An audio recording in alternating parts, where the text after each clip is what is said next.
Hi, എല്ലാവർക്കും നമസ്കാരം. ഇന്ന് ഞാൻ പറയാൻ പോകുന്നത് ലക്ഷ്യങ്ങളെക്കുറിച്ചിട്ടാണ്. ലക്ഷ്യങ്ങളെക്കുറിച്ച് എന്ത് പറയാനാണ് അല്ലേ? എല്ലാവർക്കും ലക്ഷ്യങ്ങളുണ്ട്. ലക്ഷ്യങ്ങളില്ലാത്തതായിട്ട് ആരുമില്ല. പക്ഷേ എണ്ണിയാൽ ഒടുങ്ങാത്ത ലക്ഷ്യങ്ങളുള്ളവർ വരെ ഉണ്ട്. പക്ഷെ ഒരു പ്രശ്നം, ഈ ലക്ഷ്യങ്ങളൊക്കെ നേടുന്ന കാര്യത്തിൽ പലരും വ്യത്യസ്ത രീതിയിലാണ്. കാറ്റഗറൈസ് ചെയ്ത് നോക്കാം നമുക്ക്. ചില ആൾക്കാർ ലക്ഷ്യം വേഗം നേടും. ചില വ്യക്തികൾക്ക് ലക്ഷ്യമെന്നൊന്നും ഇല്ല. എന്നാൽ ചിലർ കുറച്ചു കാലമൊക്കെ ലക്ഷ്യത്തിന് വേണ്ടി പരിശ്രമിക്കും, അതിൻ്റെ പുറകെ പോകും. വേറെ ചിലർ ലക്ഷ്യത്തിനെ ഫോക്കസ് ചെയ്തിട്ട് വളരെ കാലം പരിശ്രമിക്കും, വിടാതെ മുറുകെ പിടിച്ച് അത് അദ്ദേഹത്തിൻ്റെ അവരുടെ പകുതി വയസ്സിലെങ്കിലും അവരത് നേടും. ഇങ്ങനെ പലതരം കാറ്റഗറൈസ് ഉണ്ട്. എന്തായാലും ഇന്ന് ഞാൻ പറയാൻ പോകുന്നത് എല്ലാവർക്കും ഉപകാരപ്പെട്ട ഒരു കാര്യമാണ്. നിങ്ങൾക്ക് ലക്ഷ്യമുണ്ടെങ്കിൽ ആ ലക്ഷ്യം നേടിയെടുക്കണം, ജീവിതത്തിൽ ആ ലക്ഷ്യം നേടിയെടുക്കണം എന്ന് നിങ്ങൾ തീവ്രമായി ആഗ്രഹിക്കുന്നുണ്ടെങ്കിൽ നിങ്ങൾക്ക് ഞാൻ പറയാൻ പോകുന്ന ഈ ടിപ്പ് ഉപകരിക്കും. ഞാൻ എൻ്റെ ജീവിതത്തിൽ ചെയ്തു നോക്കി എഫക്റ്റായ ഒരു കാര്യമാണ് ഞാൻ പറയുന്നത്. മുൻപ് ഞാൻ ഒരുപാട് ജോലികൾ ചെയ്തിരുന്നു, ഒരുപാട് കോഴ്സ് പഠിച്ചിരുന്നു. കോഴ്സ് പഠിച്ചത് ഇപ്പോൾ സ്പോക്കൺ ഇംഗ്ലീഷിൻ്റെ ടീച്ചറായിരുന്നു ഞാൻ. അത് കഴിഞ്ഞിട്ട് ഞാൻ counselling, NLP, hypnotherapy, de addiction therapy എന്ന് പറഞ്ഞ ഒരുപാട് കോഴ്സുകൾ പഠിച്ചു. ലൈഫ് കോച്ചിങ് കോഴ്സും ഇപ്പോൾ കഴിഞ്ഞു. ഞാനിപ്പോൾ ഒരു ലൈഫ് കോച്ചാണ്. സോ ഈ ലൈഫ് കോച്ചിങ്ങിൻ്റെ ഫസ്റ്റ് സെഷൻ എല്ലാവർക്കും കൊടുക്കുന്നത് ലക്ഷ്യബോധം ഉണ്ടാക്കലാണ്.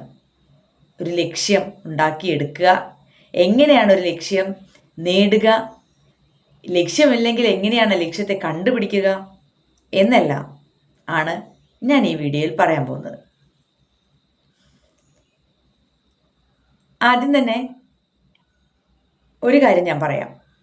നിങ്ങൾ ഈ വീഡിയോ ഒന്ന് പോസ് ചെയ്തിട്ട് നിങ്ങളുടെ അടുത്ത് ഒരു നോട്ട്ബുക്കും പേനയും ഉണ്ടെങ്കിൽ അതെടുത്ത് വരിക.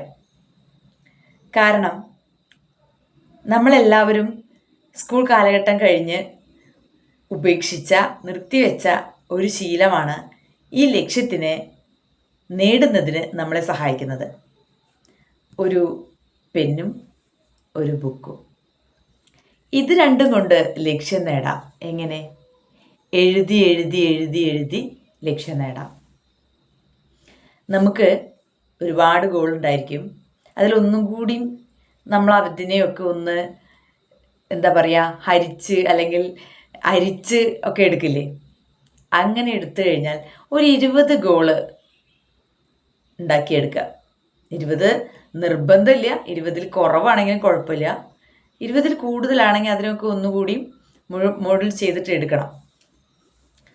എന്നിട്ട് ദിവസവും ഒരു ബുക്കിൽ എഴുതുക. ദിവസവും എഴുതണം. ഇന്ന് ഞാൻ 20 ഗോൾസാണ് എഴുതുന്നത്. നിങ്ങളും എഴുതുക.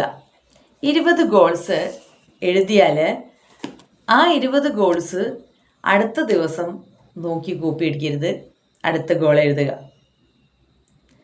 അങ്ങനെ എഴുതിയിട്ട് നമുക്ക് നമ്മുടെ ജീവിതത്തിൽ ലക്ഷ്യം എന്താണ്, എന്താണ് എൻ്റെ ലക്ഷ്യം, അതെങ്ങനെയാണ് നേടിയെടുക്കേണ്ടതെന്നുള്ള ക്ലാരിറ്റി വരും. നിങ്ങൾ അറിയാതെ തന്നെ ആ ലക്ഷ്യം നിങ്ങളിലേക്ക് വരും ചെയ്യും. നിങ്ങൾ വിഷ്വലൈസേഷൻ, മാനിഫെസ്റ്റേഷൻ ഒക്കെ കേട്ടിട്ടില്ലേ? കേൾക്കുമ്പോൾ വിചാരിക്കും ഇതെന്താണെന്നുള്ളത്, അല്ലേ? ഇത് നമ്മൾ തുടർച്ചയായി നമ്മളുടെ കൈകൊണ്ട് നമ്മൾ എഴുതുമ്പോൾ നമ്മുടെ ബ്രെയിനിന് വേഗം തന്നെ അത് പിടിച്ചെടുക്കാൻ പറ്റും. കാരണം കുഞ്ഞിലേ നമ്മൾ എഴുതിയാണ് എല്ലാം പഠിച്ചത്, എഴുതി ശീലിച്ചതാണ്, എഴുത്ത് ശീലമാണ് നമുക്ക്. പെട്ടെന്ന് നമ്മൾ വലുതായപ്പോൾ നമ്മുടെ ഓരോ ജോലികളും നമ്മുടെ ജീവിതവും മാറിയപ്പോൾ എഴുത്തൊന്നും നമ്മുടെ ജീവിതം അല്ലാതെ ഇനി ആവശ്യമില്ലെന്ന് നമ്മൾ കരുതി. പക്ഷെ അവിടെയാണ് പിഴച്ചത്. ചെറുപ്പത്തിലേ നമ്മൾ എന്ത് ശീലിച്ചോ ആ കാര്യം തന്നെ നമ്മൾ തുടരണമായിരുന്നു. പിന്നെ എനിക്ക് എന്താവണമെന്ന് നമ്മൾ അതിൽ എഴുതണമായിരുന്നു. ഇപ്പം നമ്മൾ ലക്ഷ്യം എഴുതുമ്പോൾ ശ്രദ്ധിക്കേണ്ട ഒരു കാര്യം, ലക്ഷ്യം നേടി എന്ന് വേണം എഴുതാൻ. ഇപ്പം എൻ്റെ കയ്യിലുള്ള ഈ ബുക്കിനെ കുറിച്ച് പറയാം. ഞാൻ പറഞ്ഞില്ലേ, ഒരു ലക്ഷ്യബോധവും ഇല്ലാത്ത ആളായിരുന്നു. അതല്ലെങ്കിൽ എനിക്ക് ഒരുപാട് ആഗ്രഹങ്ങൾ ഉണ്ടായിരുന്നു. എനിക്ക് നല്ലൊരു ട്രെയിനർ ആവണം എന്നുള്ള ആഗ്രഹമൊക്കെ ഉണ്ടായിരുന്നു. ഈ സ്പോക്കൺ ഇംഗ്ലീഷൊക്കെ പഠിച്ചപ്പം ഞാൻ ഒരുപാട് സെൻറ്ററുകളൊക്കെ ഇട്ടതായിരുന്നു. പിന്നെ അത് കഴിഞ്ഞിട്ട് വരുമാനത്തിൻ്റെ പ്രശ്നം കാരണം ഞാൻ കിട്ടിയ ജോലിക്കൊക്കെ പോയി ഒരുപാട് പണി പഠിച്ചു കൂട്ടി.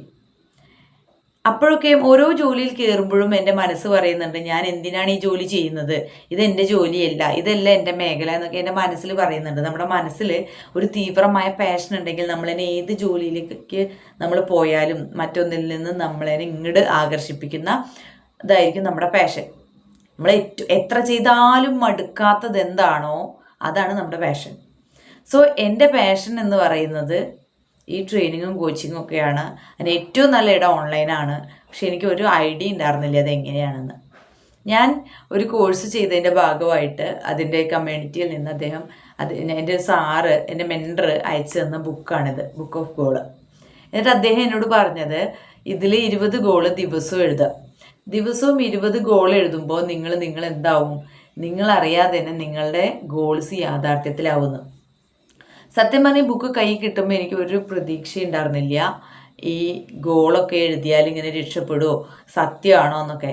പക്ഷെ എഴുതണം നിർബന്ധമാണ്. ആ എഴുതി വന്നപ്പോഴാണ് ഞാൻ കുഞ്ഞു ആഗ്രഹങ്ങൾ എഴുതിയിട്ടുള്ളൂ. കാരണം എനിക്ക് വലിയ ഒരു ലക്ഷ്യമൊന്നും ഉണ്ടായിരുന്നില്ല, വലിയ ലക്ഷ്യമില്ല. ട്രെയിനർ ആവണം, ടീച്ചർ ആവണം, എന്തെങ്കിലും വരുമാനം നേടണം എന്ന് മാത്രമേ ഉണ്ടായിരുന്നുള്ളൂ. പക്ഷെ അതുകൊണ്ട് ഞാൻ ചെറിയ കാര്യങ്ങൾ എഴുതി. പക്ഷെ അതൊക്കെ പതുക്കെ യാഥാർത്ഥ്യമാവുന്ന കാര്യങ്ങളാണ് പിന്നെ എൻ്റെ മുന്നിൽ വരുന്നത്. അപ്പം എനിക്കിപ്പോൾ തീർച്ചയാണ്, നമ്മൾ എഴുതുന്ന കാര്യം അത് യാഥാർത്ഥ്യത്തിലാവും. നിങ്ങൾ എഴുതാൻ തയ്യാറാണെങ്കിൽ, ഇപ്പോൾ ഇതുപോലൊരു ബുക്കൊന്നും വേണമെന്നില്ല, ഇങ്ങനെ ഒരു ഡയറി വാങ്ങാം. ആ ഡയറിയിൽ നിങ്ങൾ എഴുതിയാൽ മതി 20 ഗോൾസ് തുടർച്ചയായിട്ട് നിങ്ങൾ പെന്നുപയോഗിച്ച് എഴുതുമ്പോൾ നിങ്ങളുടെ സബ് കോൺഷ്യസ് മൈൻഡിന് മനസ്സിലാകുന്നു നിങ്ങൾ ഇതാണ് ആഗ്രഹിക്കുന്നത്. ഈ യൂണിവേഴ്സിന് മനസ്സിലാകുന്നു, മനസ്സിന് മനസ്സിലാകുന്നു. നമുക്ക് എന്താ പറയുക, ഓട്ടോമാറ്റിക്കലി ആ ആഗ്രഹം നടന്നു, അത് നടക്കും. നടന്നതായിട്ടാണ് നമ്മൾ എഴുതുന്നത്. പിന്നെ എങ്ങനെ നടക്കാതിരിക്കും? സോ ഇന്നത്തെ വീഡിയോയിൽ ഞാൻ ഇതാണ് പറഞ്ഞത്, ലക്ഷ്യങ്ങൾ 20 എണ്ണം ഇന്ന് തന്നെ കണ്ടെത്തുക. ഇന്ന് തന്നെ ബുക്ക് എടുക്കുക, പേന എടുക്കുക. നിങ്ങൾക്ക് സ്വന്തമായിരിക്കണം. എന്നും അതിരാവിലെ എഴുന്നേറ്റ് നിങ്ങളുടെ ആദ്യത്തെ ഡ്യൂട്ടി ഇത് എഴുതി വയ്ക്കുക, എൻ്റെ ലക്ഷ്യങ്ങൾ. ഞാൻ ഗ്യാരണ്ടിയാണ്, സത്യമാണ്, ഒരു സംശയവും വിചാരിക്കേണ്ട, നിങ്ങളുടെ ലക്ഷ്യം നടന്നിരിക്കും. ഓക്കെ, അപ്പോൾ അടുത്തൊരു വീഡിയോയിൽ കാണാം. നിങ്ങൾക്ക് ഇതുപോലെ നല്ല ടിപ്പുകളാണ് ഞാൻ പറഞ്ഞു തരാൻ പോകുന്നത്. ഒരിക്കലും വെറുതെ അല്ല, നിങ്ങളിത് പ്രാക്ടീസ് ചെയ്യണം. അപ്പം നിങ്ങൾ ചെയ്തിട്ടുണ്ടെങ്കിൽ, ചെയ്യാൻ റെഡിയാണെങ്കിൽ റെഡി എന്ന് കമൻറ്റിൽ ടൈപ്പ് ചെയ്യുക, ലൈക്ക് ചെയ്യുക, സബ്സ്ക്രൈബ് ചെയ്യുക. Okay, by.